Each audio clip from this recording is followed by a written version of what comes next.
আসসালামু আলাইকুম। ভিসার ফর্ম দেখতে পাচ্ছেন। আমি ইন্ডিয়ান হাই কমিশনে জমা দেওয়ার জন্য মোট ৩টি ভিসার ফর্ম আজকে পূরণ করেছি। বাচ্চা দেখতে পাচ্ছেন, বাচ্চা পেশেন্ট, মা এবং বাবা হচ্ছে অ্যাটেন্ডেন্ট।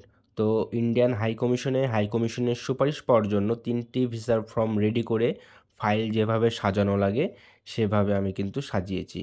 তো এইখানে বাচ্চা হচ্ছে পেশেন্ট এবং গুরুতর পেশেন্ট। তো আপনারা দেখতে পাচ্ছেন যে ফাইল কত মোটা। তো এই বাচ্চার মোটামুটি মেডিকেলের কাগজ আছে, কিন্তু অবস্থা অনেক বেশি সিরিয়াস।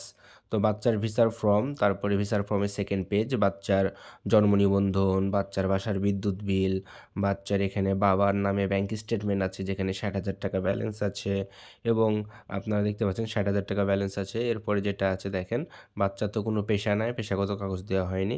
আয়ুষে ফারারো মণিপাল হসপিটালের অ্যাপয়েন্টমেন্ট দেওয়া আছে, মণিপাল বেঙ্গালুরু। এবং এই বাচ্চা অনেক সিরিয়াস একটা পেশেন্ট। তো বাচ্চার দেখেন এখানে কিছু সিরিয়াস, কতটা সিরিয়াস, বাচ্চার মুখ দিয়ে নাক দিয়ে রক্ত পড়ে, অনবরত রক্ত পড়ে এবং এই রক্ত কিন্তু থামানো যায় না। তো বাচ্চার ব্লিডিং ডিসঅর্ডার আছে, অর্থাৎ রক্ত পড়া রোগ আর কি, মুখ দিয়ে রক্ত পড়ে, দাঁতের ফাঁক দিয়ে রক্ত পড়ে। তো এটাকে হেমাটোলজি অনকোলজি ডিপার্টমেন্ট আর কি হ্যান্ডেল করবে। তো এই ছবিগুলো দেওয়ার একমাত্রই কারণ যেন হাইকমিশন গুরুত্বটা বুঝে, বাচ্চার সিরিয়াস অবস্থা কতটুকু, এই অবস্থাটা যেন বুঝে। এই কারণে আর কি টেকনিক্যালি আমি নিজে বুদ্ধি করে এই ছবিগুলো প্রিন্ট করিয়েছি এবং এই ছবিগুলো হাই কমিশন যেন দেখে সে সরাসরি সুপারিশটা করে দেয়। তো এরকম কিছু ছোটোখাটো বুদ্ধি যদি অ্যাপ্লাই না করা হয় তাহলে কিন্তু হাই কমিশনের সুপারিশ কিন্তু সহজে পাওয়া যাবে না।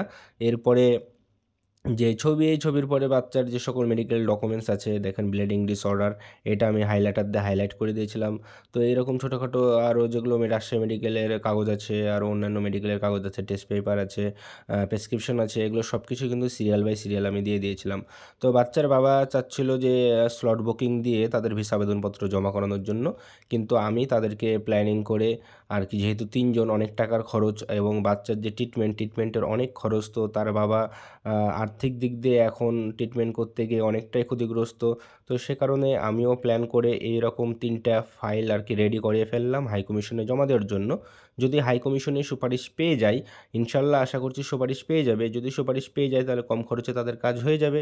আর যদি সুপারিশ না পায় তাহলে তো অবশ্যই স্লট বুকিং করে ফাইল আবেদনপত্র সরাসরি রাজশাহী আইভ্যাকে জমা দিতে হবে। তো এই হচ্ছে বাচ্চার টোটাল যে ফাইল, এই ফাইলটাই হাই কমিশনে জমা দিবে। বাকি যে ৩টা ফাইল দেখেছিলেন ওই ৩টা আইভ্যাকে জমা দেওয়ার জন্য, এবং এইটা হাই কমিশনে, যে আপনারা যখন হাই কমিশনের সুপারিশ নিতে যাবেন, একটা ফাইল কিন্তু ফটোকপি ড্রপ করতে হয়।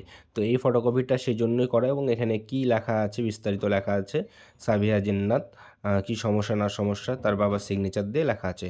তো আপনারা দোয়া করবেন এই ছোটো বাচ্চার জন্য, সে যেন হাই কমিশনের সুপারিশ পেয়ে যায় এবং সরাসরি অল্প খরচের মধ্যে সরাসরি আইভ্যাকে তার ফাইল জমা করে দিতে পারে। সবাই ভালো থাকবেন, সুস্থ থাকবেন। আসসালামু আলাইকুম।